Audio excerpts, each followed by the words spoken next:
Самый масштабный и единственный в своем роде фестиваль Хюмей в Центре Азии в этом году состоится. Его планировали провести в прошлом году, но по понятным причинам перенесли. В этом году, как и раньше, его проведут в августе, уже принимают заявки. Тему продолжит наш корреспондент. Необычная энергия и голоса исполнителей горлового пения со всей Тувы из 6 регионов страны и зарубежья. Магия звучания национальных инструментов и колорит разных традиционных костюмов – все это на самом масштабном фестивале Хюмей в Центре Азии. Талантливый исполнитель горлового пения Аткун Кулар из династии знаменитых авюрских хумейджи начал подготовку к фестивалю еще в мае. Артист ансамбля Тыва планирует продемонстрировать искусство владения 6 стилями хумея.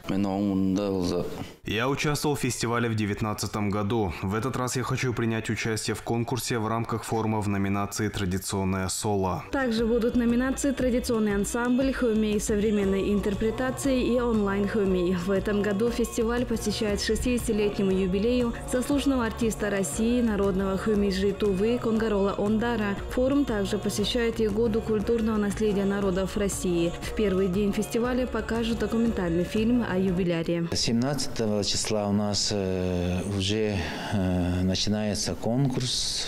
Конечно же, 17 мы с утра будем проводить ритуал. Помимо местных исполнителей, участие примут артисты из 6 регионов страны и не только. Зарубежные участники в основном будут участвовать в онлайн-формате. Из приглашенных гостей, хедлайнеров, у нас в этом году выступает ансамбль «Устат». Это кыргызская группа. Еще будет выступать диджей во время открытия и закрытия фестиваля. Еще один приглашенный гость – это диджей из Питера. Форум проводят раз в 2 года. Ранее фестиваль проходил в 2019 году и планировался в 2021. Пандемия отменила праздник. В этом году его проведут масштабно. Алдынай Сараглар, Буян Сундой, Вести, ТВА.